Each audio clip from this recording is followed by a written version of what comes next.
When it comes to everything fantasy football, you have to ask one question. Don't you deserve a fighting chance? And now, welcome to Fighting Chance Live with your hosts, Kevin Tompkins and Scott Fishbowl 9 winner, Gary Haddow.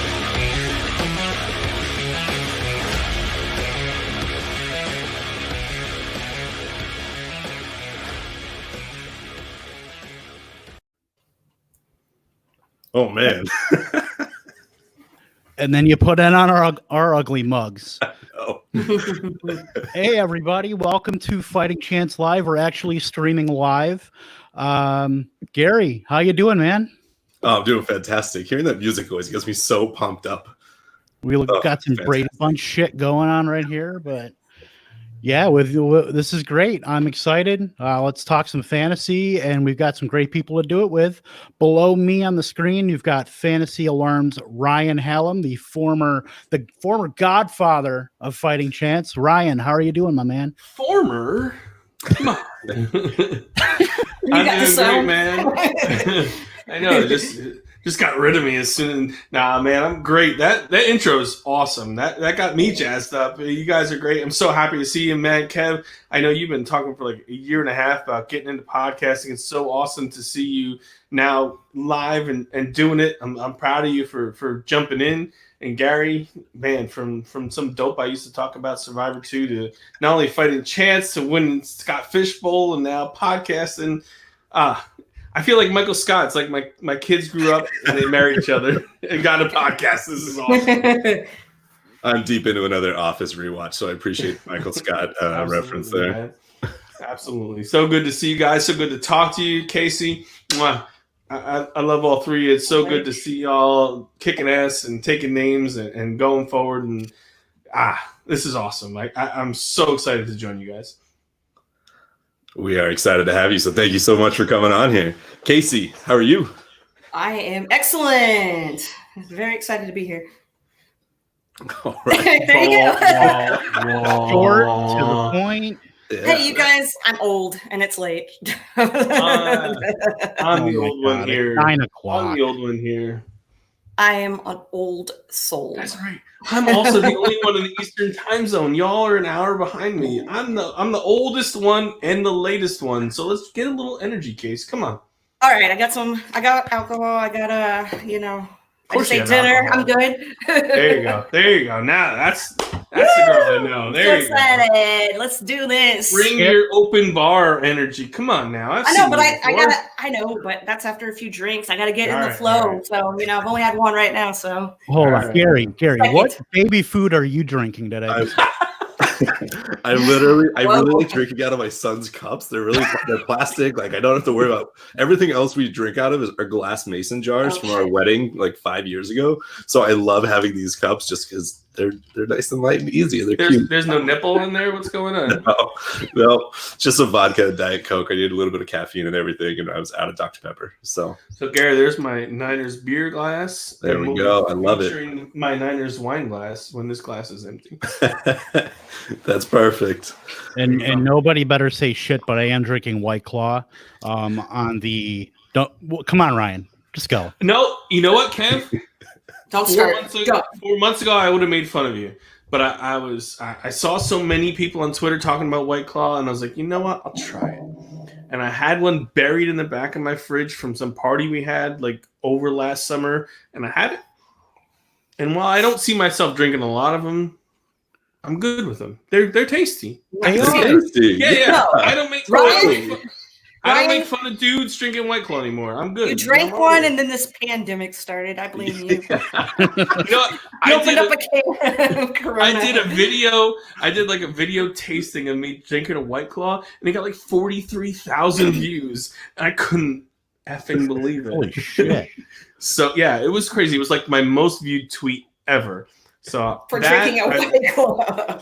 That and the fact that it was actually pretty decent. I got some new respect for White Claw.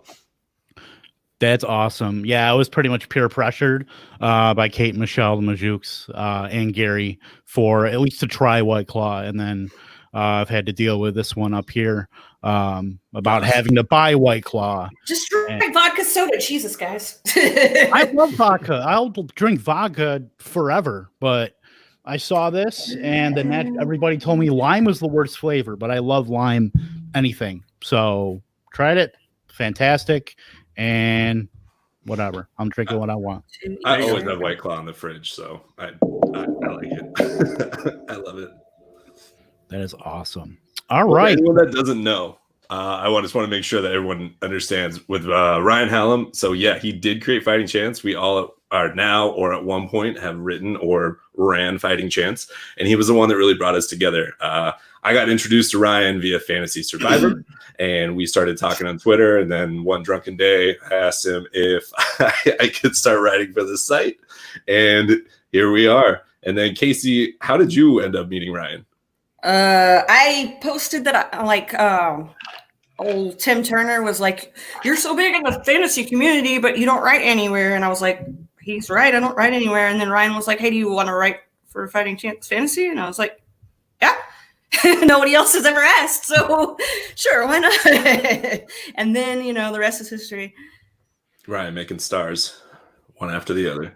It's pretty funny because I follow Kacey on Twitter for probably a good 2 years before I even knew about Fighting Chance. I saw her writing stuff and I looked and I'm like, this is cool. And I checked out the site and I think it was, the end of 2018. I slid into Ryan's DMs inquiring about writing and shit. Wow. Here we are. Here we are. Oh. Yeah, I mean, Ryan's gonna cry. He's gonna cry. I might. It's such a long road. Like, I started Fighting Chance Fantasy, I want to say in 2007, because I remember posting that my youngest daughter was born. She was born in 2008, and I remember posting an article with a picture of her as a newborn.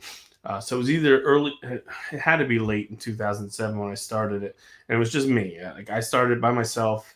I used to help family with the Godfather As Drake, gotta be. So anyway, a cousin of mine had gotten into it, and I'd give him advice, and he's like, "You should start a blog." And I was like, "What's a blog?"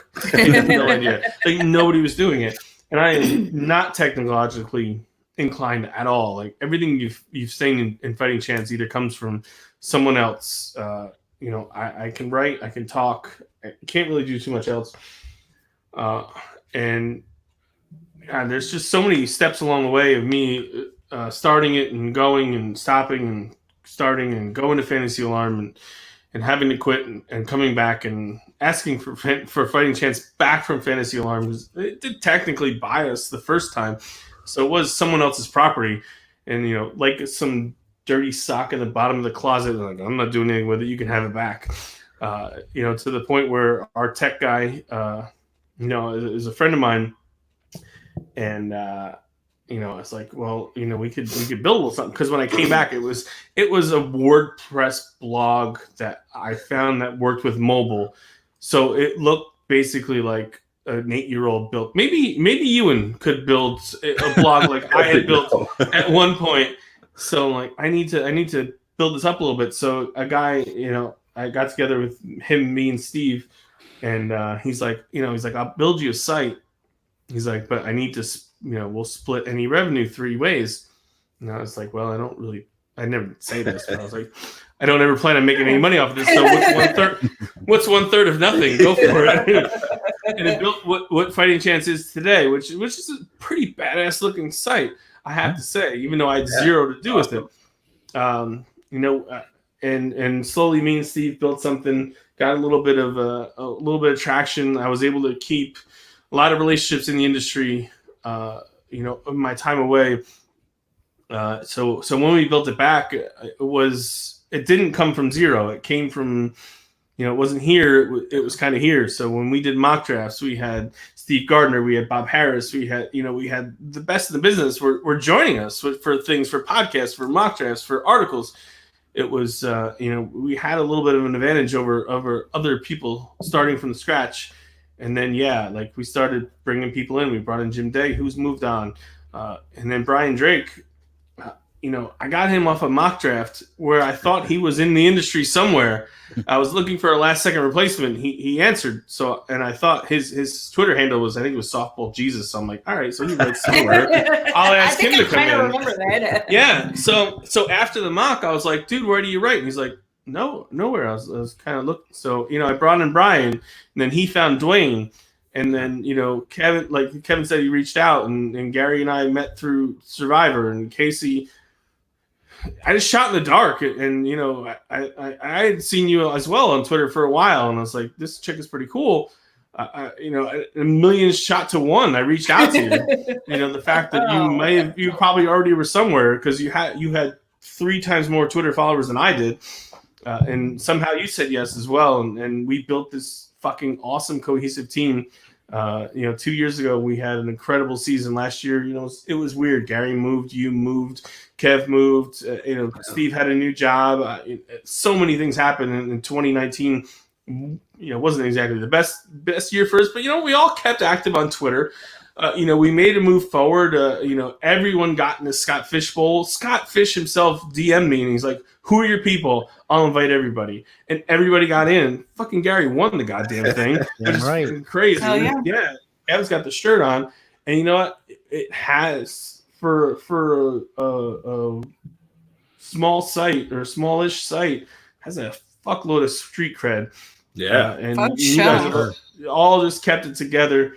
And I am proud Papa Bear watching it together. I may have moved on to a little bit of paid greener pastures, but I have both eyes on everything you guys are doing. I'll always be there. I'll always be there to support you. I love all of you, and I appreciate everything you've done to make the site grow. For everything you've done for me, and you guys always have a special point in my heart. All of you. Cheers, bud. Absolutely. Yeah. Cheers. 100%.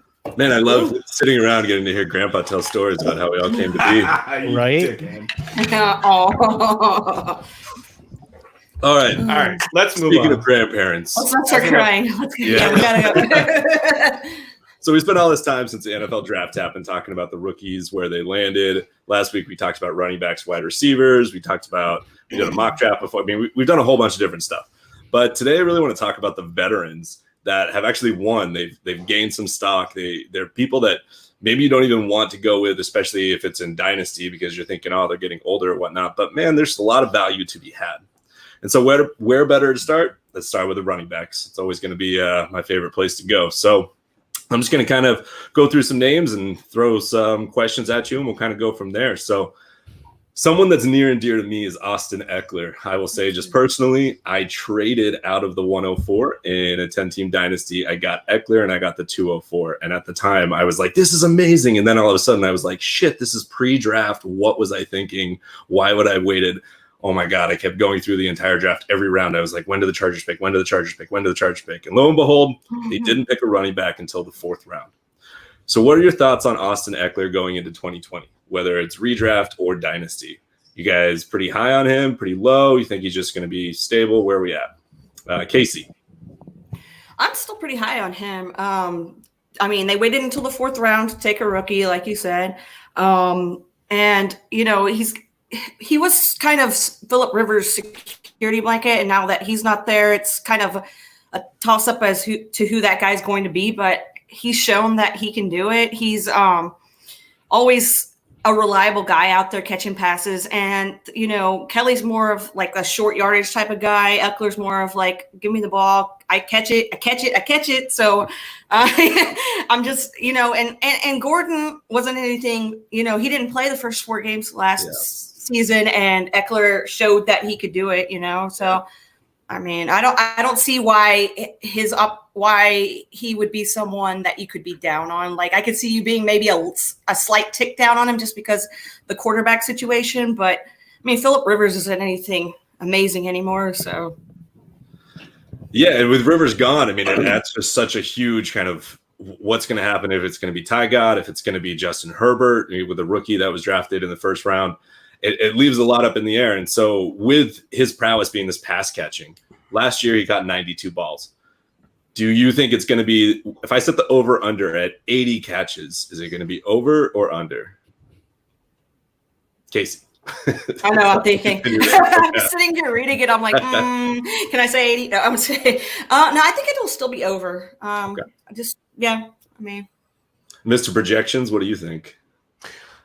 I think it's gonna be close. I'm gonna say slightly under, make 75 to 80. I think, like you guys said, he's gonna be a big part of the offense. They signed him to a contract extension, so it's not like they don't have any skin in the game. And like you said, they didn't draft a running back right away. So, I think they have some faith in Eckler. He's their guy, for lack of a better word. And I think Justin Herbert is going to be the starter, if not right away, sooner rather than later. And Tyrod Taylor is not a throw the ball down the field kind of guy. So I think no matter what, I think either quarterback is going to rely on him a good deal. And I think with either a subpar quarterback, if it's Taylor, or a rookie quarterback in Herbert, I think they're going to be a run more than pass team. So I expect Eckler to have a pretty big role in 2020. So what about them with the rush attempts? So he had 132 attempts last year. Do you think that'll be over? I would set the over-under at 150 since Melgo's gone.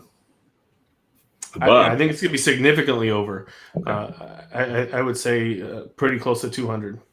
I mean, 200 plus, even if it's 75, 80 receptions, that's a pretty damn good running back there. Right? I think he's got a real shot at being a top 12 running back this year. Not only necessarily on talent, but on opportunity. I think he's going to be a big part of the offense. I mean, I questioned it last year coming into the season because he never really was that big of a part of the offense. But with Gordon, when Gordon was suspended, Eckler was a lot of the offense. So let's be honest, it's Keenan Allen.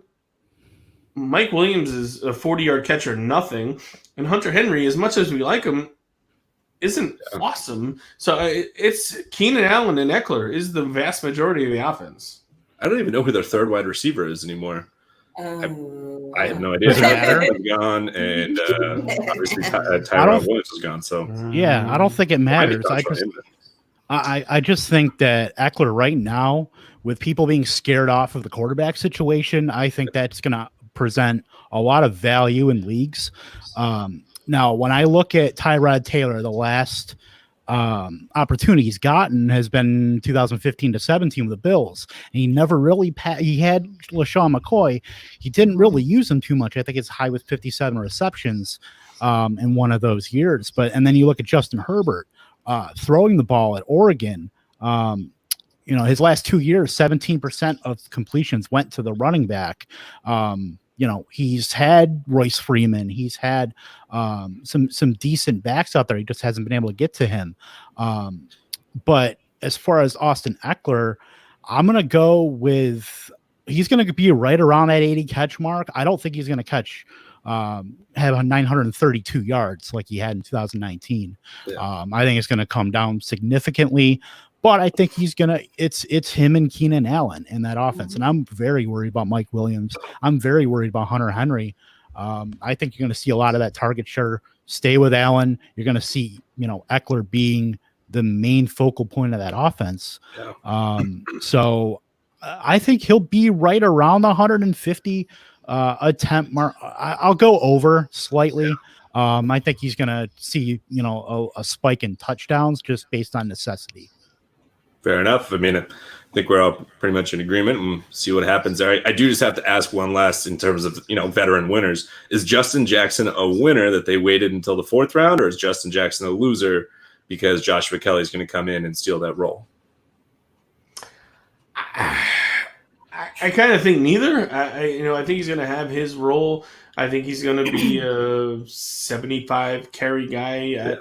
I don't know that Kelly is going to have a huge impact. I don't know that Jackson is going to have a huge impact. I think, like I said, I think they're going to run the ball more than they have in the past. So I think, the run pass difference that they're going to have this year is going to make up for the fact, to get Jackson where he was last year and get Kelly some carries. I don't know that either is going to suffer because of the other. I think the offense is going to run more than they had in the past. All right. As far as I would say Joshua Kelly is more of a compliment to what they want to do with Eckler. He's more physical. He's a tougher runner than Jackson is. Jackson hasn't been able to really stay on the field either. Yeah. I can really see him taking on more of a role as I don't think he's going to be getting, any kind of split with Eckler that's going to cut into any fantasy value for Kelly, but I think he's going to be more of that complement to Eckler and kind of keep people honest. And I think maybe we see Jackson kind of get phased out a little more because I liked what I saw out of Kelly at UCLA. I think he's got a good opportunity there staying on the West Coast. For sure. So moving on to probably my favorite player to draft this year, Raheem Mostert. I mean, he's near and dear to Ryan and I's heart as diehard 49er faithful here. That backfield is just something I want to have parts of as much as I can. And Raheem Mostert is going late. He's going much later than what could be a badass running back if they give him the carries. Mm-hmm. Obviously, they got rid of Breida. They sent a fifth, or they got a fifth from the Dolphins for Matt Breida. And then so they have Tevin Coleman, Jerick McKinnon, and Jeff Wilson, but he kind of goes on and off the practice squad. So what's the ceiling that you guys see for Raheem Mostert? It's so difficult because I gush over him constantly. So I want to know what maybe is the more realistic approach to him. So Ryan, where are you at with that? I love Mostert. It's going to come down to, like you said, what's the breakdown going to be? Jeff Wilson is more of the goal line back. It was great to see John Lynch got 2 picks for Marquise Goodwin and Matt Breida, 2 guys they were cutting anyway. There was no way either guy was going to be on the team when the season started. So even to get 5th round picks from brilliant from John Lynch, what do I expect Mostert to be the man to start the season. I expect Tevin Coleman to have a significant role. I don't expect Jerick McKinnon to have a significant role. And then, like I said, we'll see Wilson, get some goal line carries if someone gets tackled at the 2 or the 1. I expect Jerick McKinnon to probably be injured because that always seems to happen. So I think it comes down to Mostert and Tevin Coleman. And I think it's going to be a lot like it was last year, which is fine because the 49ers run the ball more than almost any team in the league. They do it incredibly effective for a couple of reasons. One, because of the play action pass, which they are masters at. 2, because they get the ball to their players in space and they give them an opportunity to succeed. And Kyle Shanahan is a master of play. That's what I'm looking for. Design creation, I guess, for lack of play. He just comes up with things that most people don't do. And Mostert's got good speed. He's got good elusiveness. He can just burst through the hole. I think he's going to be their lead back. I think he's going to be a top 15 back. I think he's going to take over most of the things from Tevin Coleman. Not a huge pass catcher out of the backfield. But I think Mostert's got a chance at 1,000 yards and 10 touchdowns. Yeah. Kevin, you said that you love him too. I know that it's got to kind of hurt a little bit knowing how he just destroyed your Packers. Oh, my God. I'm surprised you're even on this podcast. Shots fired. Shots fired. I can take it. For anyone that doesn't know, he had a line of 29, 220, and 4 touchdowns. That was in the playoffs. That's it? The playoffs. That's all he had? That was in the NFC Championship game. That was not just in the playoffs. Oh, it was worse than that. No, I didn't see that. I didn't see that coming, Gary. That was a good one. No one did. Yeah, Green Bay certainly didn't. So Raheem Mostert, I think he's got a stranglehold on this running back room now, and from being bounced around from practice squad to practice squad, it's a great story seeing him being appreciated, and I think he's gonna be. People are going to think, yeah, you've got Tevin Coleman there. Yeah, you've got McKinnon there, for however long. You've got all these running backs there. But Raheem Mostert is what made that offense go last year. When they got to him, after going through everybody, I think, toward the last half of the season, Raheem Mostert, he was a league winner. He was fantastic. And those guys – you can't not play Raheem Mostert after seeing what Tevin Coleman did in spurts. Yeah. He just looked barely usable last year. I traded for damn Tevin Coleman. It was bad. But Raheem Mostert. He wrecked the Vikings. I had him that game. I mean, That's what he does. That's what he's going to do, right? He's going to be the guy that like surprises you every now and then. But I like Mostert too. I like to call him must start instead of most. But, hey. But no, for real. I like him a lot, and have him in a bunch of dynasty leagues. And does anyone think he can be above 15? Does anyone think he can be like a top 12?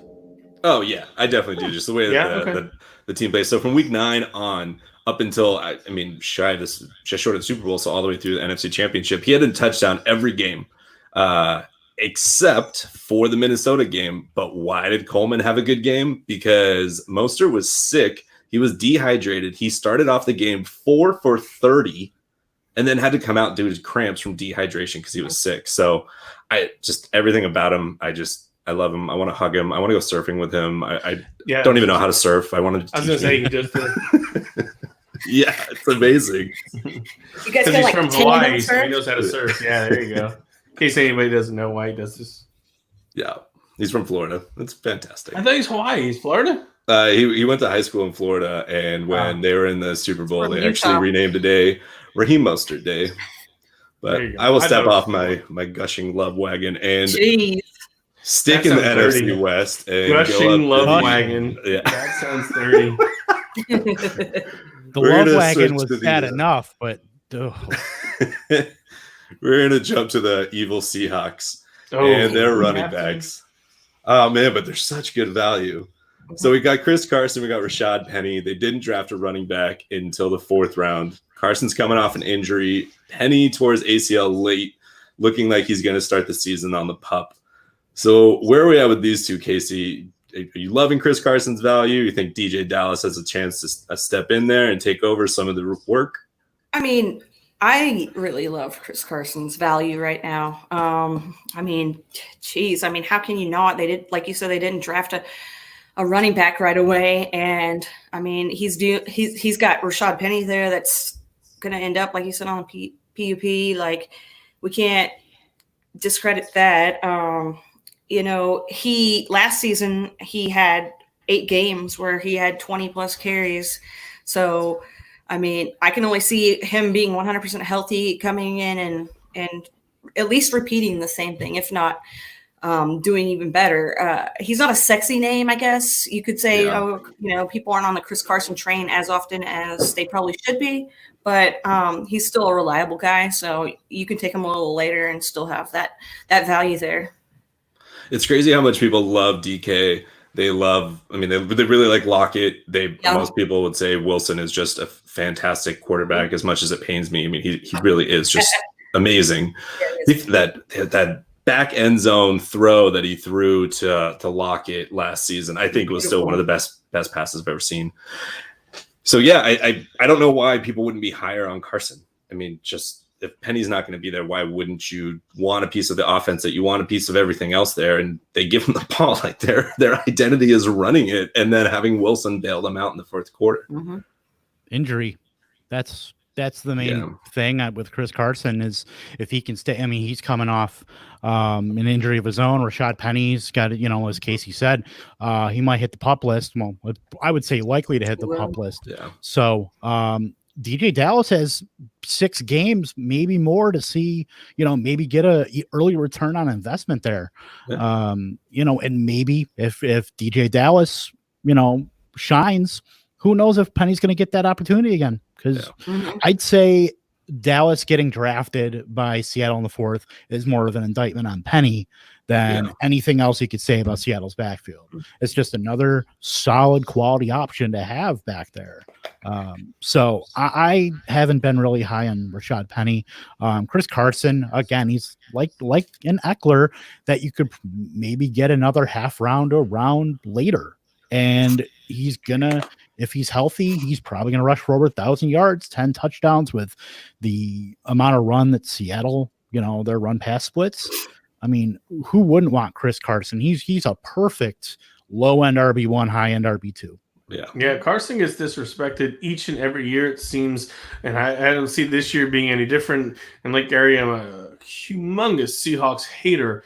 But I can't help but still love this guy's value. Everybody's like, oh, he fumbles all the time. And, he fumbled a couple times last year. And guess what? He still got the ball 25 freaking times. Like, they still like this guy. They're not ready to take the ball away from him. And with Penny not going to be ready, to start the season, he's going to get the ball and he's going to get a long leash. That's just what it is. People have to get used to it. I don't know. They're trying to write off Carson every year. And every year he produces. And I don't see this year being any different. With Penny not being ready, you're seeing a little bit of rumblings of possibly Marshawn Lynch coming back again. If you saw him last year, outside of a couple goal line carries and one stupid run where he jumped through the air like a fat Superman, he didn't really do a heck of a lot. So even if Marshawn Lynch comes back, he's not going to have much value. So this is Carson. Maybe a little DJ Dallas. We'll see. He's going to have a decent preseason, and we'll see what rookies even have this year with OTAs and what they're going to have with Corona and all that other shit. What that's going to be. So I think every rookie this year is a little more behind the 8 ball for no fault of their own. The fact that we're not going to have probably practices and OTAs and things like we usually do. So I think that even more than that puts Chris Carson even more as the lead coming into the season. And the dynamite value in early drafts. I just have to add that. So I've been doing a lot of Dynasty Startup Superflex stuff. And Penny, I pounce on him everywhere I can. I'm getting him like the 17th, 18th, 19th round. Wow. Not a joke. I just happened to look where we were here. It's insane. He's a first-round running back on what will always be a good offense as long as Wilson's there. So I'm always going to buy that. Speaking of buy that, I would buy a Fat Superman T-shirt on Roller. Just saying. All right, so moving on to former number 1 running back, Le'Veon Bell, here with stuck in the hole of Adam Gase, stuck in his hole with the Jets. I love the Jets' offseason moves, or at least what they did in the draft. I think that they're poised. Do you think Le'Veon is ever going to be able to get back to where he was? Maybe not RB1 overall, but to be able to ever get back to a back-end RB1, high-end RB2? Ryan, you're shaking your head. Not in the Jets, I don't think. Adam Gase has made it abundantly clear from the second he got there, he wouldn't have signed to Le'Veon Bell, wouldn't have given the money to Le'Veon Bell. Everything pointed to that fact last year. They've made some moves to improve their offensive line, but they went out and they drafted Lorenzo P. Ryan. Now they just brought in Frank Gore, who Gase has had in Miami. No, I think all the signs point again to Bell not being the guy inexplicably, because he is so far and away the most talented running back on this roster. But I see him struggling again and sharing the load. I can see Bell. I'm sorry, not Bell. I can see Gore having 350, 400 yards. And I think Bell's going to struggle to have 1,000 yards rushing again. I mean, he's probably going to have a role in the passing game. But, they brought in a couple receivers in Perriman. They brought in Denzel Mims. I think Le'Veon Bell needs to get the F out of the Jets to reclaim his fantasy value. Not a good situation for him at all. And, with the Frank Gore move, Frank Gore's, older than dirt, but, he's also Frank. He's older than the dirt he's going to be buried in. Yes. He's not older than me. His son is going to be on the same team. That's right. Soon, right? Isn't that the joke? Right? It's not a joke. Yeah. It's real life. Yeah. But no, for real, Gore's going to take some of the carries away, and he's getting the shit end of the stick. It just happens. It's been that way, and I don't know. We had high hopes for what could be him moving on from the Steelers, but it didn't actually, come to fruition. You can get him late, and it's really weird to be able to draft him where you're getting him. To see his name fall and be there, you're like, can I wait one more round? He's one of those guys, and I think he's one of those guys that's going to have a few good games, and he's going to put up running back 2 numbers, but you're not going to be able to determine which game that's going to be and which game he's going to put up a horrible score for you. So kind of a crapshoot. his value reminds me of Lamar Miller last year with the Texans before he got hurt. That he's got value because he's a starting running back value. Right now, I think just with the whole Adam Gase, and yeah, they put some resources in the offensive line, but I mean, you really need an overhaul just to even get decent value out of him. His just complete inefficiency, easy for me to say, inefficiency last year. I mean, I hate to throw yards per attempt out there, but 245 rushes and 789 yards. I mean, there was a lot of quarterback turmoil and just offensive turmoil, but I mean, good Lord, I'm out on him. Dynasty, he's not even worth considering. Redraft, I'll take him in like the 7th or 8th round. Maybe he likely doesn't get to that low, but he was RB16 last year. They drafted, I think he's 363 pounds, Mekhi Becton. He's a giant species of a man. That guy is going to open up some lanes. They went and got another OT with Cameron Clark in the 4th. And as Casey said, they drafted Denzel Mims at the back of the 2nd. So they also drafted a guard in George Fant from the Seahawks in free agency. But I mean, none of their signed a few. None of their free agent moves were ballyhooed with success. It was kind of the 3rd, 4th, 5th shot of guys that they picked up in free agency. So they have made some improvement. Did they make marked improvement? We will see. But I think the improvements that they may have made on the offensive line were muddied by the fact that they drafted a running back and brought in Frank Gore. So I think Bell has a chance at getting better. But I think that they certainly muddied the waters in free agency in the draft. I think the last thing I'll say is with the free agency in the draft, I think they certainly didn't give Le'Veon Bell any vote of confidence that he is the man in 2020. I think Adam Gase has gone out and said that as much, that he wants to get out from a bloated contract. Absolutely. There's no way he's a Jet past this year. No, I trust Mekhi Becton over Le'Veon Bell running the ball at this point. Dude, that'll be so awesome. Oh my God. That would be fantastic. So yeah, I mean, obviously then look at LaMichael P. Ryan later in your rookie dynasty drafts, or later in your startups if there's rookies in there too. You never know what's going to happen, especially with Gase. I mean, who has no? I don't know. But switching from Lev Bell, let's go to his replacement with James Conner. I think he's a winner. I mean, everyone expected that the Steelers were going to draft a running back. They came out and said, yes, we knew that we needed to draft a running back, but we never just felt like we had someone in the right spot. And then in the 4th round, they took Anthony McFarland. So I'm pretty high on Conner, even if it's just for 6 games, 16 games, whatever it may be. Where are you guys at with James Conner, Casey? I like him as well as a winner here. Like you said, 4th round is when they drafted a running back. So, they have faith in him. He's the more talented back out of all the backs that they have. Ben Roethlisberger was injured a lot. And getting him back, getting back in that groove that he had previously when he was a Pro Bowler. And hopefully we'll be able to see that kind of stuff happen again this season. But I mean, I drafted him in one of my leagues. I was in a startup. I don't even remember. I was shocked that he was still there when I got him, and had to do a double take because I really for sure thought somebody would have taken him beforehand, especially because he's a starting running back and he's proved in the past that he can get it done. So the fact that they waited so long to get somebody to even fill a running back void or whatever, it's not going to take his carries. It's not going to take his opportunities. I think that he's going to have another phenomenal year this year. So the value's nice. Yeah. Out of the actual backups or other backs, whatever you want to call them. So there's Jalen Samuel, there's Benny Snell, who they drafted last year, I think in the 6th round, and then Anthony McFarland this year.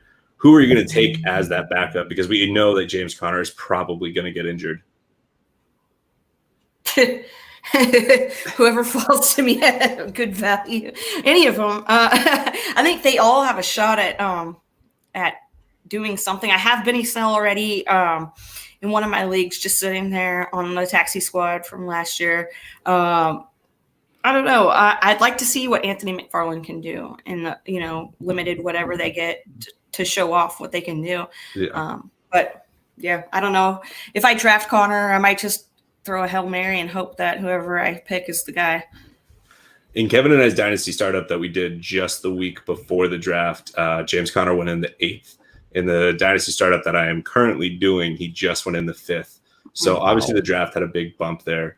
I like you said, I mean, I think it's great if you can get him in like the 4th, 5th, 6th round is just an RB2 that after you just punted and wanted to wait and see where you get to. Yeah, if you can get 3 down, potentially 3 down, a back in that range. I mean, that's all these backs we're talking about. They're just such great values that are just dropping and dropping. Whether it's Carson, Eckler, I mean Bell, if you want to count him as a running back, but I mean James Conner. He's had a lot of bad injury luck, but after him, it's really a toss-up because who can you really trust out of Snell until it actually happens? You're going to have to take, those guys late, and there's your lottery ticket. If you can get somebody that's going to be involved, cool. Yeah, I feel like running back is the position where there's just this cliff, and just whoom, when it happens fast, and then you're playing the what if game. I like Jalen Samuels as a pass catching back. I like Benny Snell as a straight running back. And then Anthony McFarland certainly muddies everything. So if, and as Gary said, when probably James Conner goes down, what's the Steelers running back situation going to be? It's probably not going to be one guy. It's going to be a little bit of a, for lack of a, not committee in the fact that, one guy's going to get 8 carries and one guy's going to get 8 carries, but I think the roles are going to be laid out a little differently where Snell is in the game, they're going to run the ball. If Samuel's in the game, they're probably going to pass the ball.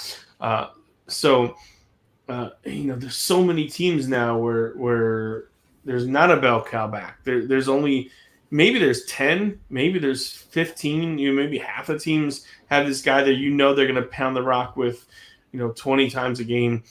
So the running back situation, or the running back landscape in fantasy is changing so quickly as far as running backs are concerned, where you're not necessarily taking a guy where you're getting 20 carries and 90 yards a game, where you're hoping PPR leagues to grab 5 catches and 30 yards out of this guy and hoping for a touchdown, or 15 carries and 70 yards out of this. It's becoming a specialist role of running back. So to me, in the early drafts that I've done, I've been focused on running backs more just because of that cliff.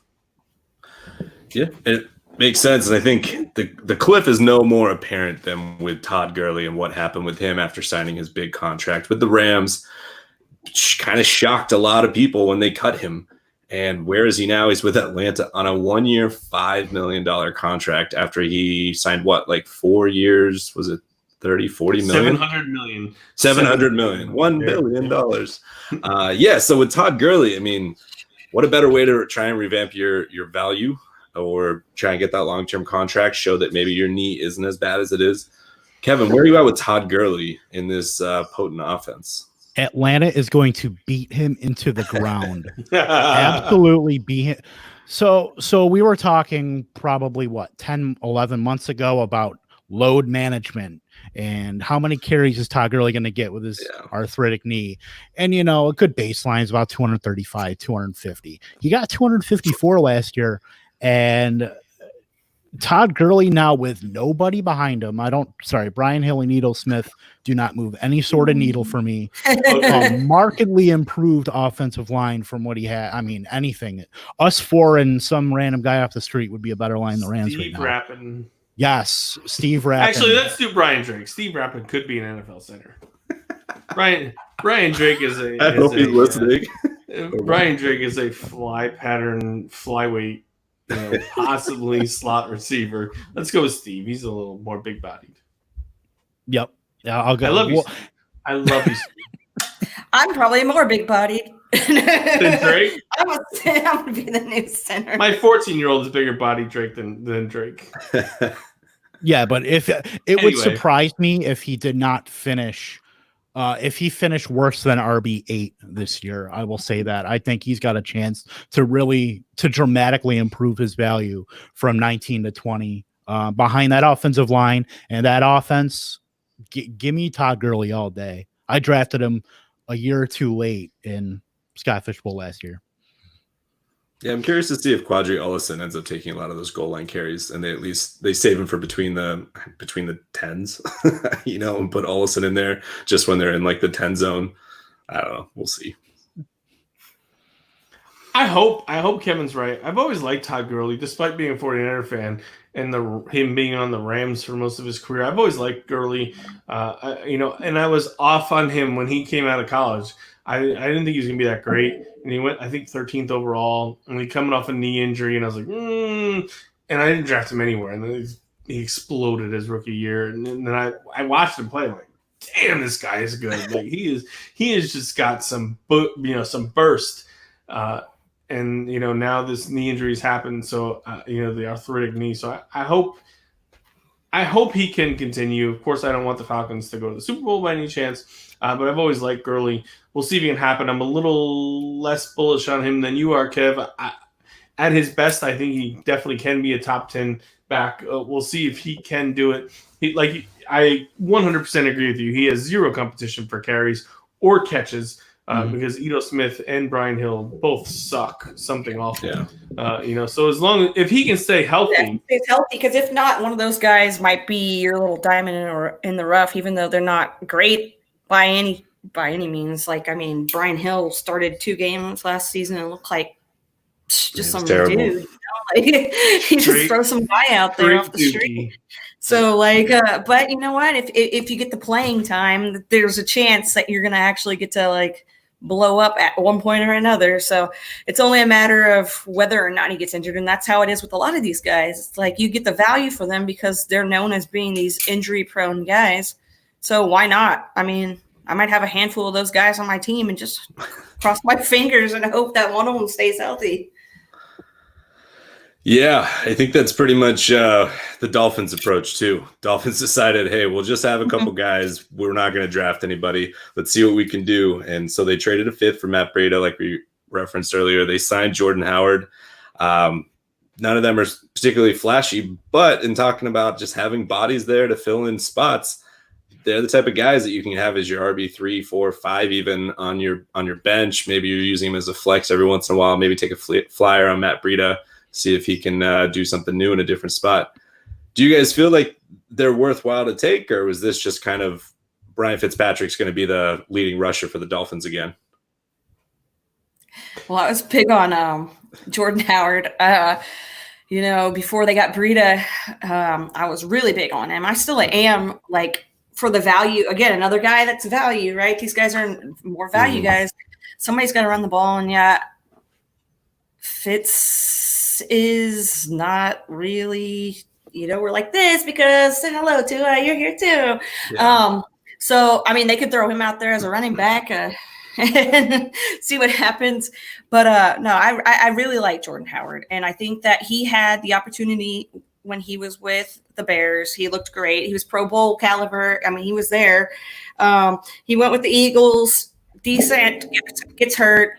It doesn't look the same. Shit happens. But, another year under his belt, I think in that Dolphins offense, it's kind of like, we're all over the place when it comes to them because they have a lot of just a guys, but they have a lot of guys that hit, when the top, so, the problem is it's more of like a 1A, 1B type of situation there. So it's, thunder and lightning in a very tame form.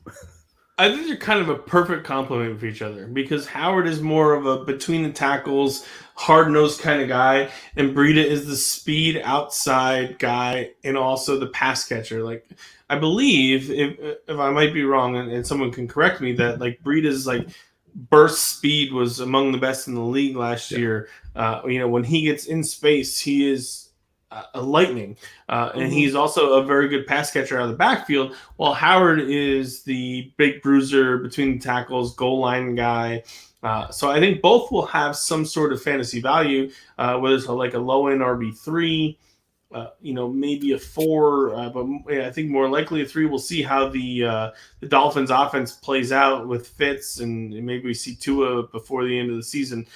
So I think both guys have a role, and I think they're very different roles. So I think they're a very nice complement for each other. But on the flip side, when we talked a second ago, I think when certain guys are on the field, it's going to be a very, very emphatic tell of what the play might be. When Howard is in there, there's a very good chance it could be a run. When Breed is in there, there's a good chance there's going to be a pass. But I think both guys have a chance of having a role in 2020 and both being fantasy relevant. Yeah, I agree. And you were right, Ryan. He had the fastest clocked speed of any ball carrier the last 2 years. Breida did. So we've seen Breida in San Francisco. He's flashed numerous times. Now in Miami with Jordan Howard, another underappreciated back. I mean, are they going to carve into each other? Probably. I mean, we really can't tell who's going to be the breadwinner in that offense. And, maybe those are just guys someone's going to get hurt out of those two. So maybe kind of play the other guy. But I mean, they are a good fit as far as what the Dolphins want to do. It's just for fantasy. I'm not holding my breath as far as, if I don't get Matt Breida, my draft shot, I'll draft both with late picks, but Yeah, I like using Breida as I'm actually going to pass on a running back here and get build up maybe at like wide receiver or something, knowing that I should be able to get Breida later in the draft. I've done that a few times as like an RB3 that I feel like a lot of people are just totally sleeping on. So that kind of wraps up running backs for me. Obviously, if there's other ones, I'm sure we'll get to them in later shows, gets us some value picks and whatnot on future shows. But let's jump into wide receivers. And I will say that I had a little bit of difficulty with wide receivers and seeing clear winners. I think everybody kind of had stuff that works, but then you could always almost say the opposite. And so we'll just kind of jump in here with Kevin's new surrogate team, the Denver Broncos. And I think Courtland Sutton was a winner. But Kevin, where are you at with this? I think that if Drew Lock can't make stars out of these guys with the weapons that he has, there's no hope for the guy. Courtland Sutton, I love the guy as a jump ball guy. Just some of the catches he made last year, just absolutely incredible. And now you throw Jerry Jeudy out there. You got KJ Hamler, who can open up everything for everybody. Noah Fant, Albert O, Melvin Gordon, Philip. It's an embarrassment of riches in Denver. And I think Courtland Sutton's going to be the main beneficiary of all those weapons. I think he's got a legitimate case to break out. But on the other hand, you could see all those guys kind of cannibalize each other too. So it really, we need to see where Jerry Jeudy's at as far as his development. If he can step in and maybe take 90 to 100 targets, because there's targets out there for those guys after Sutton, and whether it's going to be Fant taking that next step, who knows? Lindsey on passing downs, which he might be exclusively now, with Gordon there being a 3-down guy. But the clear breadwinner for me is got to be Sutton, and Hamler's only going to help. Judy's only going to help. Because last year it was really Sutton and a bunch of guys, Tim Patrick, Sean Hamilton, guys like that. So it's Courtland Sutton show in Denver. Yeah, I agree. Like you said, those wide receivers, a lot of people look at it and they're like, oh man, they draft all these wide receivers. That's bad for Courtland Sutton. But you got to really look at it and think, when Emmanuel Sanders left and Courtland Sutton was the only guy there, and he's getting double coverage constantly. It's great that he has these guys that can come in and take off some of that pressure. It's great for him. I mean, because he can make the catches. He just sent out that tweet about however many drops he had were too many drops. He's not going to have any, I've liked this guy since day one. He's actually also a really awesome dude. So you want to see him succeed. And the fact that he's got all these weapons around him as well, it's only going to help him get open and get that pressure off of him. And I think he's gonna light it up because he's not going to have a million people just focusing on him. There's other people that you can put your eyes on. Yeah, definitely. It was like last year, towards the end of the season when Locke came in, it was like Cortland Sutton, and there was no one else that existed. Like he was the only guy that Locke knew how to throw to. Like you guys said, Tim Patrick was there, Deshaun Hamilton was there, but Sutton was the guy. Now they've brought in a plethora of weapons between Gordon and Hamler and Judy. But so many people think that when you bring in weapons, it's like, oh, that's going to take away from Jesus Christ. From Cortland Sutton. It's not. You know what's going to do? Another drink, dude. Yeah. Better time as any. Cheers. It's not going to take away from you. Know what's going to do? It's going to take the defense away from them. They can't throw three guys on Cortland Sutton like they were. Like, look at some of the catches he made last year. He was in the middle of 17 defenders, and somehow Locke made it through, and he caught the ball. What's going to happen with Cortland Sutton this year is going to be the maturation of Drew Lock. Is it going to happen or is it not going to happen? And that's what the crux of everything with Sutton next year or this year coming is going to be. Can Drew Lock take the next step to be a viable star quarterback or will he not? That to me is the end all be all of what it's going to be. If Lock can be that guy, Sutton is going to be a wide receiver 1. If Lock struggles and throws 20 interceptions, then obviously Sutton's going to struggle. Yeah. It's not Judy. It's not Hamler. It's not Fant. It's not Melvin Gordon. It's Drew Lock. If Drew Lock is going to take the step to be that guy, then Cortland Sutton, to me, is going to be a star. If Drew Lock does not take that step, Cortland Sutton's not going to be a star. I have some confidence in Drew Lock. I'm all on board with Cortland Sutton. I like Jerry Jeudy as a wide receiver 3, very high wide receiver 4, but you're going to have to take him as a 3. You might have to take him as a 2. I haven't been as many startups and rookies as you guys have been in. I haven't done a ton of football drafts yet to see where these guys are falling. But Sutton's wide receiver 1 status in 2020 is going to be based on Locke. It's not going to be on the guys around him. Yeah. I mean, I think that says it all. It completely makes sense. We'll see what happens with Locke and kind of go from there. But with a different team that seems to have their quarterback situation for the most part figured out with the Vikings. I mean, they have Kirk Cousins. He wasn't the worst in the league, wasn't the best in the league, kind of just is exactly what Kirk Cousins is. He's never too excited except for the couple random gifts he tries to give us every year. Adam Thielen, they set up. Did you say gifts or gifts? Gifs? Gifts like the internet? Like GIFs? GIF? Or with a T? Did you have a T? No T. Gifts Like the gifts of him like running The- and going, you like that? Like the popcorn ones? Like, Well, then you got the Thielen one where he's on the sideline, and Cousins is just staring off into space. all right, just wondering. Go ahead. Sorry. Thanks for the detail. So with Adam Thielen, Diggs is gone. He got traded to the Bills. When we've seen that Diggs has been gone before and Thielen's been the only one in there, it's not as if he didn't do. I don't think he did amazing. He didn't do terrible though. He seems to thrive where he can be in the slot and he can have somebody else on the outside. But they bring in Justin Jefferson, and all of a sudden, where's Jefferson going to be going? He seems to be like he's probably also a slot guy, but he's also just super ready, NFL ready, in my opinion, probably the most NFL ready receiver in the draft. And while I think it was a great pick, I'm wondering what's going to happen with Thielen. But now that he has someone there to kind of stabilize, is this a good thing, or is Thielen going to be put into a position where he probably doesn't thrive like he normally would? Casey, you're closest to the screen. Nah, that's my thought process on this is, the little shrug emoji over here, like, hey, I don't know. Adam Thielen's one of those guys that I'm like, oh, Adam Thielen, I just don't know what to do with you. Do I want you on my team? I don't even know. I mean, he's got the chemistry with Cousins. Sure, he's been there for a while. They're boys, whatever. you get this rookie. I think that Jefferson did fall into a really good spot. With Diggs being gone, they need that guy, and he can be that guy. Like you said, he's NFL ready. I think he's going to actually be the beneficiary here. Hey, I said it.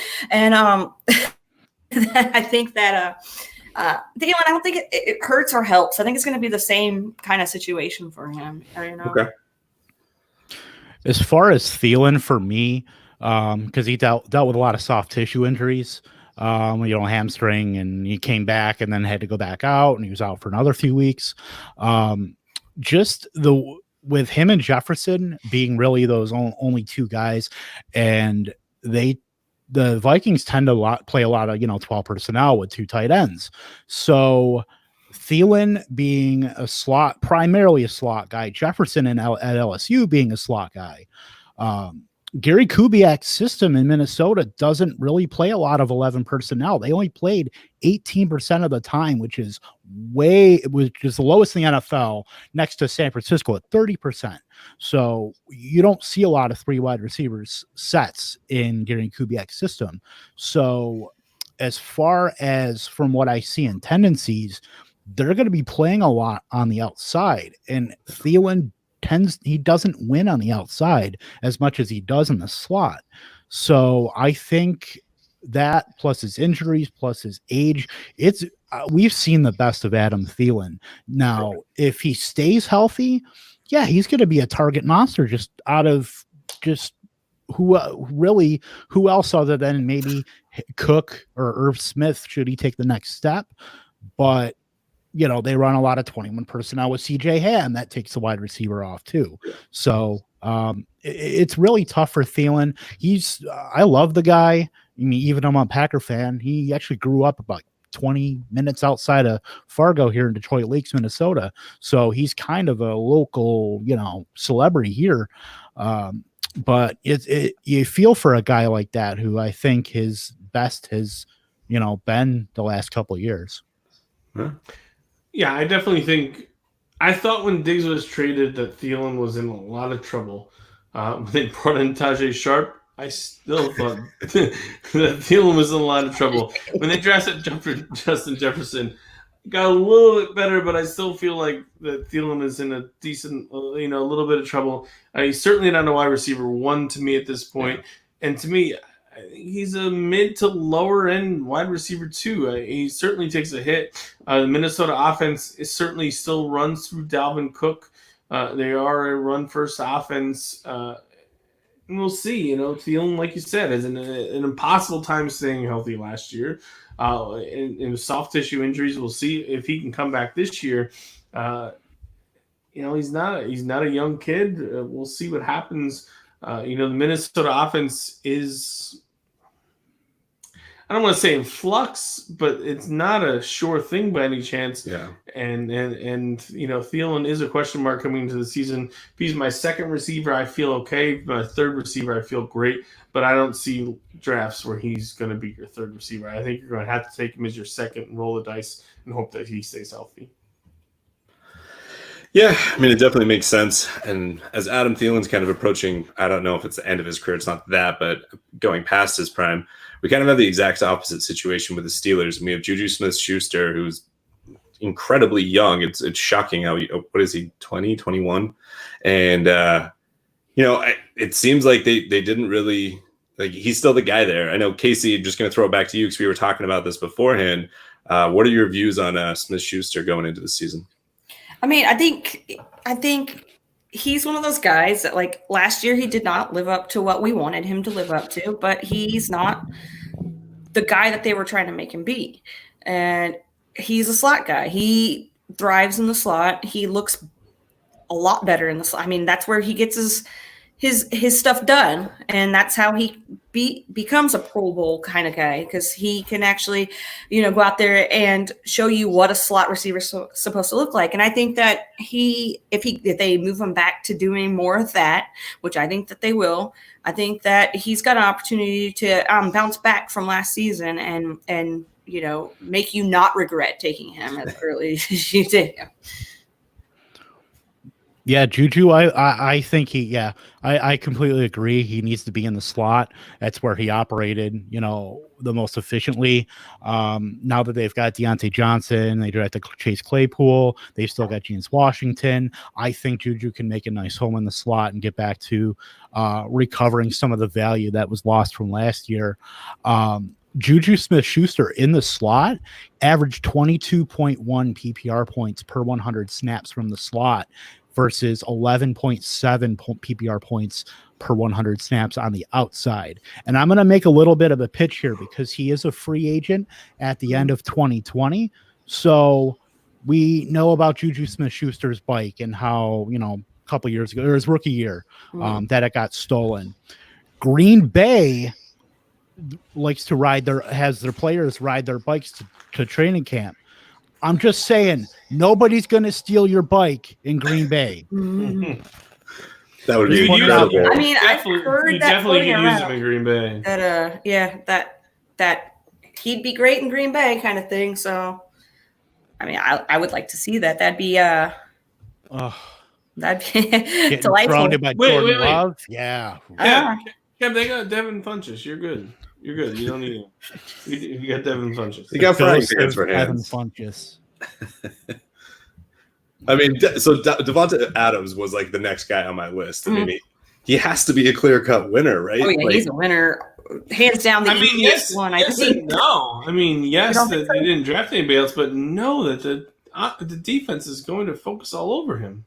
But they would have done that already. Like there was nothing. They already did last year. They have AJ Dillon now. Okay. Hey, don't forget that H-back. He is matchup proof, but man, it would have been nice to have some sort of focus off of him. No. Yeah. No. Just relax. He can beat coverage. I love Devontae Adams. I have no problem drafting him as my number one wide receiver this year. But you can't say that it wouldn't have done him a little bit of good to have some sort of wide receiver in the deepest wide receiver class in 5 years. It's like the Packers. But do we know? I mean, because that would, I guess it would it. I mean, has he had that? I know. It's right? Maybe. Yeah. So right now, apparently, they feel good enough to go into 2020 with Alan Lazard, who is probably going to be the wide receiver too. By the way, I do too. But everybody has chased the wide receiver 2 position in Green Bay for how many years now? Yeah. It's time to get off of that. It's a run first offense. We try to chase it. Yeah. No shit. I'm just kidding, man. We chased that rabbit last year with Geronimo Allison and Marquez Valdes-Scantling. And there were no winners. Everybody was a loser if you put a horse into that race. Yep. And so basically you've got the same cast of characters. You got Lazard, you've got MVS, you've got Equinemius St. Brown, you've got the ghost of Devin Funchess. Sternberger. Sure, why not? Robert Tonyan, sure. Aaron Jones and Jamal Williams on there. They're going to be free agents after this year, and I'm sure Green Bay's not going to throw out a second contract to Aaron Jones. So, they should though. Do you think they're going to pay him over $10 million? No, but I think they should. Not when they have to eat $30 million of Aaron Rodgers' money to get out of that. I'm just saying they should. I'm not saying they're going to. If we can just do whatever we they're going to. Everything is pointing to the moving on from Rodgers. I'm like, it's like a bad divorce. It's like they just keep picking fights with it's like my first marriage. It's like you just keep picking fights until somebody finally says, it's like no one wants to say, all right, I'm done. Yeah. Someone has to say, okay, I'm done. And that's what happened in my first marriage. I'll tell you a quick, painful story while we're on this therapy podcast. Session. It wasn't good for a while. And we tried to work it out. And we were like, oh, we can figure it out. And you just kept working at it. And then one time we finally went to therapy. And, this is when I was in fantasy pretty big the first time. And I was telling the therapist, I'm like, yeah, I'm on Sirius XM. And, these cool things. And I'm made a little money off of it. And she turned to my ex-wife. And she was like, oh, man, you should really get behind this. And then the next week, when the next therapy session came, I was like, she made this appointment for 1:00 in the afternoon when I couldn't make it because I had another job. And I was like, oh, I can't make that. And she went, I think we both know where this is going. And I was like, you know what? That's it. We're out. You said it. We're done. You said it. We're done. And I knew where it was going. It's like the Packers and Rodgers won't say, we both know where this is going. And they won't move on. Like, they don't want Rodgers long term.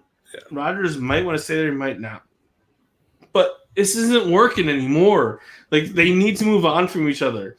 So someone needs to have the guts or the balls to say, this ain't working anymore. So we'll see what happens, because right now this is a disaster. Yeah. They don't want Rodgers. Rodgers isn't happy there. The offense isn't going to work. Someone needs to say they need to move on. And I thought their first-round draft pick said it. But here we are, still awkwardly in this limbo where we're still living together, and no one's really saying it. But they're going to go into the season with both of them, and we'll see what happens. But, oh, man. I'm having maybe they'll try to have a baby. Yeah, I mean, they can have the recovery baby. Yeah, where right. they try to have a kid and fix everything. The change of life baby. Yeah, right?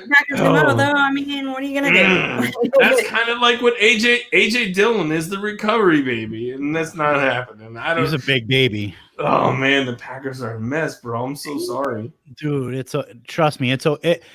If they hadn't chased the sexy arm of Jordan, because when Jordan Love throws the ball, it's effortless and it looks great. Yeah. I know we're going off on a tangent here about Jordan Love and whatever. It's painful to watch. It's very painful to watch what's going on. But listening to like Matt Waldman talk about Jordan Love and how he makes a mistake and he doesn't learn from it. He throws a pick and then he goes and throws the same ball in college. If he's throwing that same ball and it's getting picked off in college, But Brett Favre did the same thing, and he's a legend. He kept throwing the same shit. I can't tell if you're being serious or not. Jay Cutler too, right? I kind of am, but I kind of not. Yeah. I got into stories in my divorce, and I got really serious. And Brett Favre came on. It kind of brought down the tone of this whole podcast. Yeah, I mean, I hated Brett Favre, and he killed me in the 90s because they kept knocking my 49ers out of the playoffs. I don't know. There's so much pain. This is my therapy session right now. So much pain behind those eyes. Let's go to a team I'm such a happy man now in 2020. I am so happy. 2020 is like the shittiest year ever, and you're like, it's so great. Let's go to another team that actually treats their players right. All right. So you can't really make Michael Thomas a winner more than he already is, because he's Michael Thomas, he's the best wide receiver in the NFL right now. Yeah. And yet Emmanuel Sanders, I think is a fucking winner. Like there was a lot of head, go cry. There was a lot of smoke around the NFL that, they might be drafting a high wide receiver. If someone fell to them, they didn't. And so Manny Sanders is going to be the number 2 wide receiver there and just give Drew Brees another weapon. I mean, really, I think they're just doing everything they can to be able to try and beat the Niners in the NFC Championship game this coming year. He's no Ted Ginn Jr. I'm not on Manny Sanders like a lot, and I'm not sure. Maybe I'm wrong. I very well could be wrong, but I watched him. Once he was traded to the 49ers around Halloween last year, he had the rib or the intercostal or whatever injury he had, which is an easily re-injury in the NFL, especially for wide receivers and running backs. He just disappeared a lot, for San Francisco. And I know they run the ball a lot. And I know the Saints throw the ball a lot. But he's getting up there in age.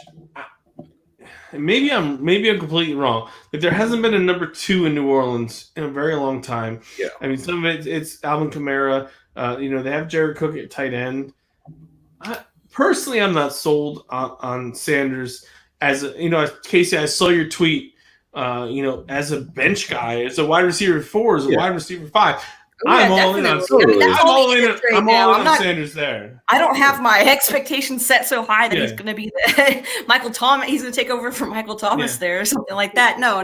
But if you need a plug and play guy, like if there's bye weeks that are really hurting you, or like injuries are really hurting you, and he's healthy, and that team is full of old guys like Cook and Breeze, and now we got Manny Sanders. So let the old guys rock and roll. Yeah, I'm all with you there. If he's like your fourth or your first bench guy or whatever, and the value's 100%. there, like because all these guys are value guys, right? But he's a really good value guy because his name's not sexy anymore. He doesn't get the recognition. He doesn't get, people are going to look at him and be like, oh, do I want to take a shot on this old guy or do I want to take a shot on this no-name guy? And it's like, I don't know. And for me, I would take Emmanuel Sanders just because when he was on his game, he was on his game. And I think he still has a little bit of spark there to do it every now and then.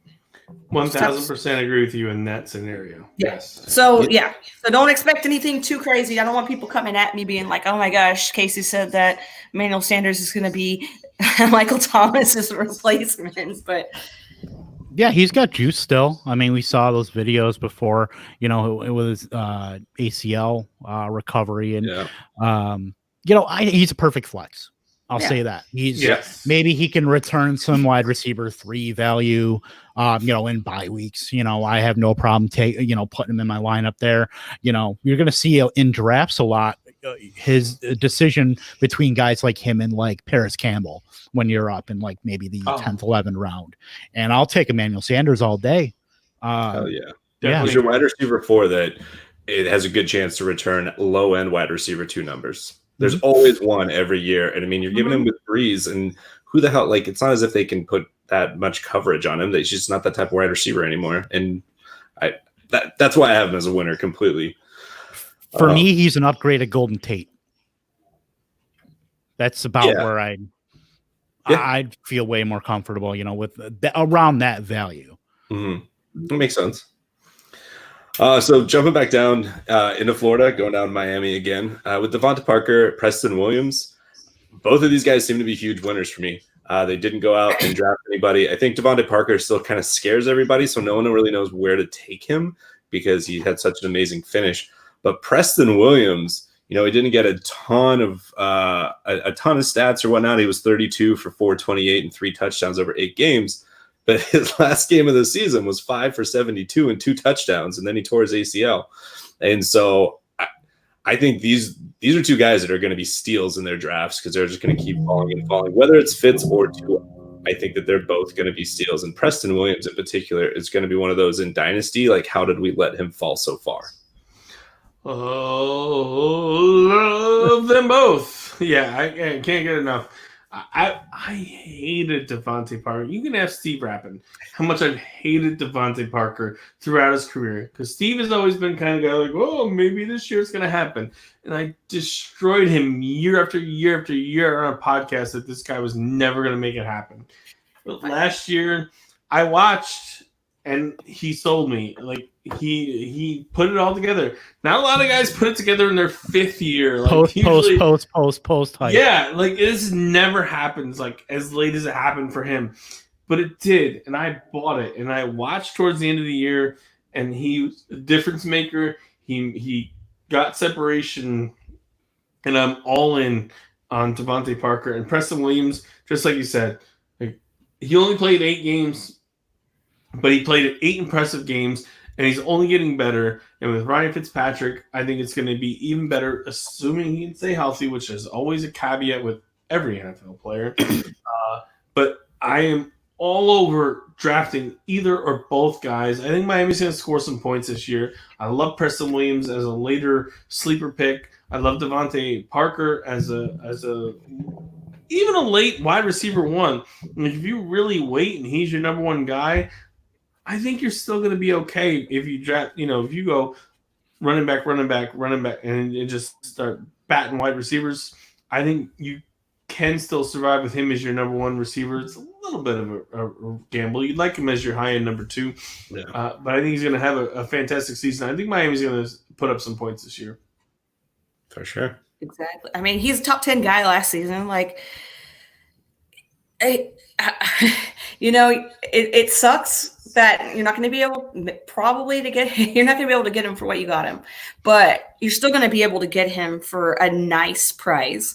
He's not another sexy guy. He's Devontae Parker, like he had one good season. I think people are going to be like down on him for that, because is he going to be able to replicate what he did last season? And is the offense going to work well with him with these new running backs and Gesicki there, like supposedly having his break this season again or whatever. But it's nice to see him be able to get that recognition now, and he's definitely one of my guys. Like I need him on my team. I need him anywhere and everywhere I can get him. I'm not going to overpay for him, but you don't have to. Yeah, definitely. Yeah, I'll say that I feel way better about Devontae Parker if Fitz is going to be playing. If they decide maybe this is going to be a redshirt season for Tua, get him, fully healthy, and then sky's the limit in 2021. But I feel pretty good about Devontae Parker, at least for me. I don't know if I'd go as high as a wide receiver 1, but certainly a high end wide receiver 2 with that upside. Absolutely. Preston Williams, I've taken him as wherever I can in Dynasty, because I think, he had a elite pedigree, and I believe he had some injuries. That was at Baylor. And then, came on last year. I picked him up for $0 in Scott Fishbowl, and dude was just a stalwart till he got hurt. I like the Miami. I think it's a sneaky offense, even with Fitzpatrick still there. If Tua doesn't play, they're only going to sneak up on everybody more in 2021. Yeah, definitely. For sure. So I got one last wide receiver, and I think we'll probably call it quits after that. We don't need to really go into tight ends or quarterbacks. They'll come up on other shows. We've addressed a lot of them already. So this is my biggest question mark, and this is kind of my own theory that I'm developing, and I've not even run it by you guys, so I'm curious to see what you think. So I think Amari Cooper's a winner. A lot of people would say no because CeeDee Lamb was drafted 17th overall, and he's going to become the de facto 1. I think that Amari he was drafted super high. I think he was like was he a 4th overall maybe? He was really high draft by the top 10, okay, by the Raiders.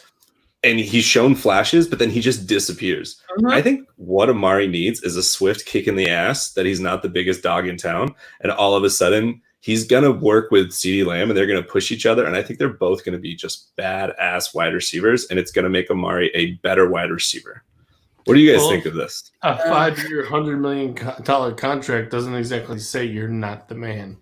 Yeah, but I think that it's going to be a situation where they get out, they do what they can to get out of that damn contract. I don't know. After 21, they can get out of it. They get out of it, and I think that Michael Gallup's shown that he can be that kind of one guy, especially when Amari's been hurt or Amari just fades into Neverland, way far.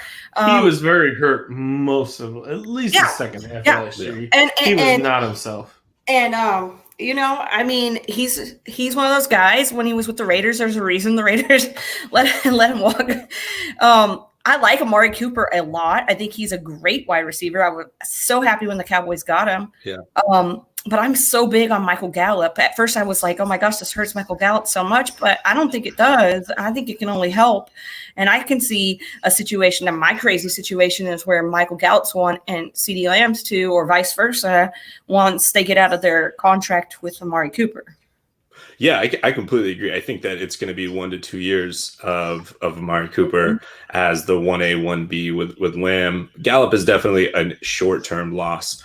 But once they get rid of Cooper, and then all of a sudden, I mean, you hopefully then you save that money, you put it towards Dak, and then you have Lamb and Cooper and Gallup moving forward after. But again, for 2020 though, I think that this could be the type of thing that makes Amari go from being boom bust to being consistent with a lot of spikes. Yeah, as far as Amari Cooper goes, they can get out of that contract after 2021. I believe after June 1st, it's only a $2 million hit. They can save about $20 million off of that. So if they want to get out of that, they can certainly do that. And it's probably if Lamb develops, and he's no indication that he won't. I think he'll be the 1 in Dallas in 2 years, and I think Gallup will still be there, being quality 2. And with Dak, that offense is going to thrive. The reason Cooper, left the Raiders got a first for him. So why wouldn't you? So He wasn't doing anything for them, so Exactly. If you can get a first for him, why the hell not? But They got Josh Jacobs. there you go. yeah, exactly. Who wouldn't take that? Hindsight 2020. But I mean, shit. It helped both teams, so Not many trades do that. Really. So, yeah, I like Cooper. In that wide receiver 2 range this year, and obviously Land's going to get way overdrafted just based on draft capital and the hype and everything. So I probably won't be able to get any shares of him.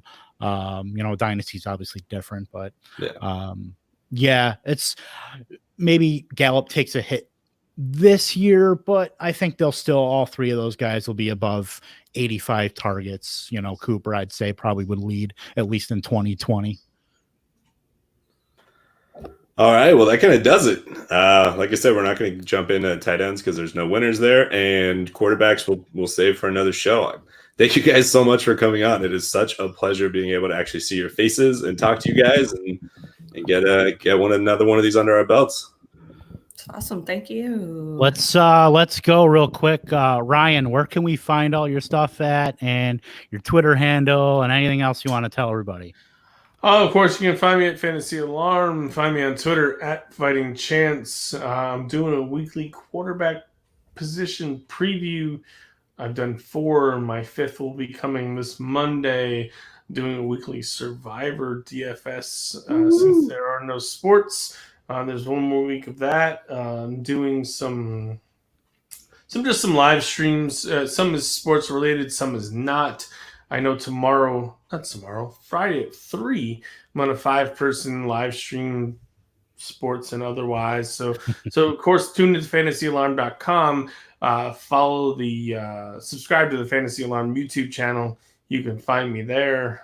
Just doing my thing, man. Staying busy, keeping up with you guys, and having a good time. I just started not the 64, but the greatest TV character tournament of all time. The playing game started tonight.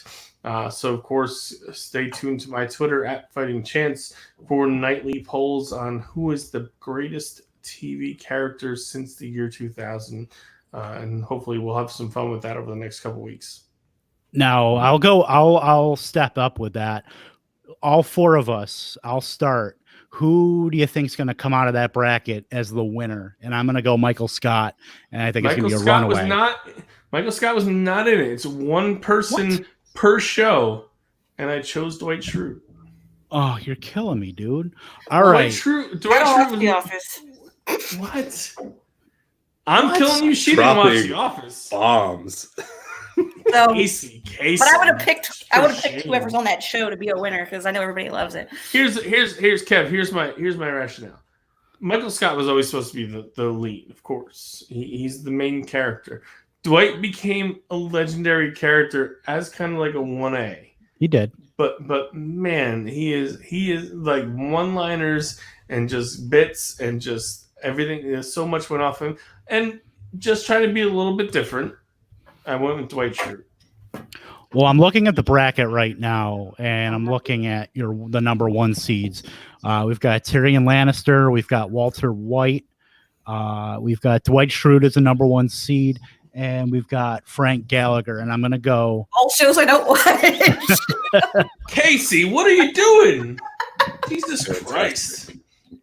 You don't watch Game of Thrones, Shameless, The Office, or Breaking Bad? You've never seen either of those 4? I've seen like an episode. What are you doing this quarantine? Not watching shows. I don't know what I'm doing. Reading? Christ. Yes, I'm an intellectual. I read. Stop reading. I like the dark horse of Phil Dunphy as the play-in for a 10th. Hey, I watched that. Yeah. Modern Family is the Frank Gore of sitcoms. It's just a compiler. It should have ended years ago. Dude, it's so good. Finally ended, right? Grey's Anatomy's still on. Yeah, that's Christina Yang is on there. Grey's Anatomy is Frank Gore. Grey's Anatomy is Frank Gore. It's not that good, but it'll get the job done. Trust me, next year when Seattle signs Frank Gore, we're going to be like, this makes sense because he's Grey's Anatomy. He is Grey's Anatomy. Is that the plucky 12C? Is that Rafi from the league? That is Rafi's Yeah. room. Oh my God, he's a dark I know horse. that. He's hilarious. I Yeah. love that. Jason Mantzoukas is awesome. I love that dude. He is great, and he's also great in Big Mouth and the couple characters he plays there. I went with Connie, the female hormone monster for Big Mouth. If you all want to watch Big Mouth, dude, you gotta watch Big Mouth starting right fucking now. Big Mouth is so goddamn funny. You will love it. Check it out tomorrow. Watch it tomorrow. I promise you will love it. Okay. All Dude, right. I know you, Gary. Jesus Christ, watch Big Mouth tomorrow. It's so damn funny. Kacey, you should watch Big Mouth. Gary, I'm sorry, Kev, you should watch Big Mouth too. It's so damn funny. We'll see. I do give in to peer pressure. Hey, Kacey, give us your shout out for yourself. Okay, the shout out from. Oh, I love talking about myself.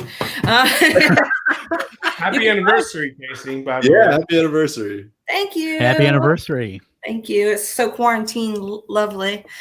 You can find me on Twitter at the Kacey Kasem. You can also find me over at Fighting Chance Fantasy. I do writing, and stuffs and things over there. I was on this roll where I wrote a lot, and then I stopped because I started working again. So once I get my mind back into the whole thing, I've got like a notepad because I'm cool like that I have all kinds of scrabbles written on, and come get knowledge from the brain. And last week I did a 3-hour freestyle for Fantasy Cares, and we got $205. That's pretty dope. Nice. And, Awesome. No feature trivia, which I haven't been a part of yet. I didn't do it this week. I'm not sure. Like last week, I tried to do it, and like 2 people showed up, so I kind of just said whatever. Ooh, okay. I'm not going to spend my time writing shit if nobody shows up. But the other times, it's been really fun. There's been a good 10, 15 people in there. So maybe I try to do that on Tuesday nights. So just keep an eye on my Twitter, and if I decide to do it, then you'll know. Yeah, got to get it going. Got that new guy, Petey, in it. The guy that writes for the side. The dude's all about Twitter trivia. Yeah. Yeah, I saw some of that stuff. Yeah, absolutely. Trivia. All right. Well, thanks, guys. I appreciate it. Thank you. And all you watching on Twitter and YouTube, thank you for taking a look, and hope to, Gary's waving. We're all waving. Thank you for joining us. The first episode streaming of Fighting Chance Live is in the books, and hope you join us next Wednesday. Have a great night, everybody. Later. Peace.